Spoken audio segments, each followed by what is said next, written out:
नमस्ते, जय हिंद, जय मां भारती। स्वागत है आपका ट्रू फैक्ट हिंदी चैनल पर। तो दोस्तों, इजरायल और हमास को लेकर एक बहुत बड़ी खबर सामने आया है जो आगे जंग की रुख बदल देगा। क्या है ये खबर, डिटेल में बात करेंगे, वीडियो के अंत तक जुड़े रहें। दोस्तों, जैसे कि आपको पता है, इजरायल और हमास की जंग को चलते हुए 1 महीने से ऊपर हो चुका है। अब आप बोलेंगे जंग क्यों बोल रहा हूँ, तो बता दूं, अभी ग्लोबल साउथ समिट हुआ था जिसका अध्यक्षता भारत कर रहा था, जिसमें मोदी जी ने इजरायल हमास जंग ही संबोधित किया है। लिटरली वर्ड जो आया है वो जंग आया है, इजराइल हमास वॉर। इसीलिए मैं भी उसे जंग ही बोल रहा हूँ। जो हमारे देश का नीति रहेगा वो हमारा नीति रहेगा। हम राष्ट्रवादी हैं, उससे अलग कैसे जा सकते हैं। अब मुद्दे पे आते हैं।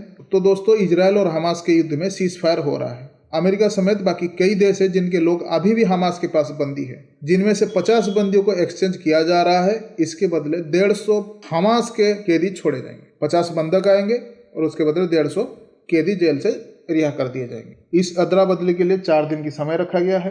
इस 4 दिन के अंदर ये 50 लोगों की अदला बदली हो जाएगी। इन 4 दिन के लिए इजराइल की तरफ से हमास के ऊपर कोई भी अटैक नहीं किया जाएगा। पर इसी समय के बीच में इजराइल अपनी जनता को हमास की तरफ से आने वाले रॉकेट के लिए पहले से ही आगाह कर चुका है। वो अपने लोगों को सीज फायर में ज्यादा चौकन्ना रहने के लिए बोल चुके हैं, ताकि अगर रॉकेट हमला हो तो वो लोग बच सके। जंग जब से शुरू हुआ तभी से अमेरिका की कोशिश था कि किसी तरह करके बंधक समस्या को सुलझाया जा सके। हमास को सिंपैथी गेन करना था और इजराइल को अपने लोगों को खुश करना था। तो वो दोनों सीज फायर के लिए कोई भी नहीं राजी हो रहा था। और अमेरिका इसलिए मजबूर था और बाकी की यूरोपियन देश इसलिए मजबूर थे क्योंकि उनके देश के भी नागरिक बंदी हैं। तो उनकी मजबूरी था इजराइल को सपोर्ट करना। अगर इजराइल को सपोर्ट नहीं करेंगे तो वो अपने लोगों को नहीं छुड़ा पाएंगे। और हमास का कोई गारंटी नहीं, हमास किसी का भी मर्डर कर सकता है, उनको कोई फर्क नहीं पड़ता। लिटरली उन्हें कोई फर्क नहीं पड़ता वो किस देश का नागरिक है, क्या है, उन्हें कोई मतलब नहीं उस चीज़ से। वो कुछ बंदियों की हत्या भी कर चुके हैं, मगर अभी भी काफ़ी संख्या में बंदी उनके पास है, जिनमें से 50 को वो रिहा कर रहे हैं। हमास के 150 बंदियों को इजराइल अपनी जेलों से रिहा कर देगा।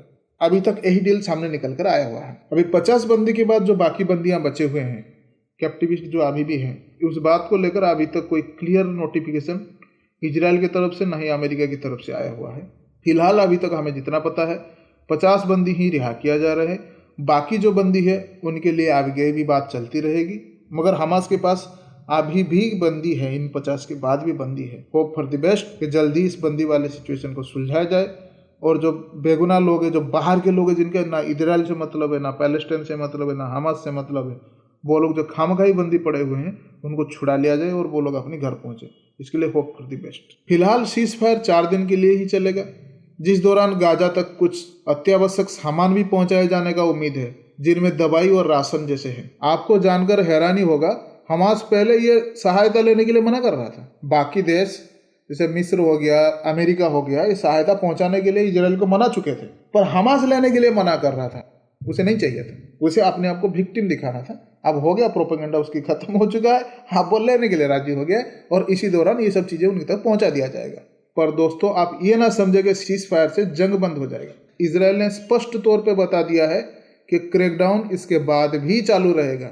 ये क्रैकडाउन का अंत नहीं है, ये सिर्फ 4 दिन की सीज फायर है, ताकि वो बंदी जो 50 बंदों की जो अदला बदली है वो हो रहा है। देखा जाए तो सीज फायर का आईडीएफ को भी काफ़ी ज़रूरत था। 1 महीना होने को है, तो इसी दौरान सेना को रीइंफोर्समेंट की ज़रूरत पड़ता है। उन्हें भी नए स्ट्रैटेजी की ज़रूरत है, उन्हें भी नए एक्शन प्लान की ज़रूरत है। ये सब की ज़रूरत उन्हें भी है। 4 दिन जो सीज फायर रहेगा, इससे उनको भी मदद मिलेगा। वो रीअसिस्ट कर पाएंगे कि कहाँ पे गलती हो गई, कहाँ पे करना था, कहाँ पे नहीं करना था। ये काम करने में भी उनको आसानी होगी। हम इस प्रकरण पर पूरी तरह नजर बनाए हुए हैं। जैसे ही इसमें कोई प्रोग्रेस होगा हम आपको तुरंत सूचित कर देंगे। बाकी आपका इस प्रकरण पर क्या विचार है, हमें जरूर कमेंट में बताइए। 50 बंदियों के बदले 150 कैदियों को छोड़ना क्या सही चुनाव है या गलत है, हमें कमेंट में ये बात जरूर बताएं। तो दोस्तों, मिलते हैं अगले वीडियो में। तब तक के लिए जय हिंद, जय भारत।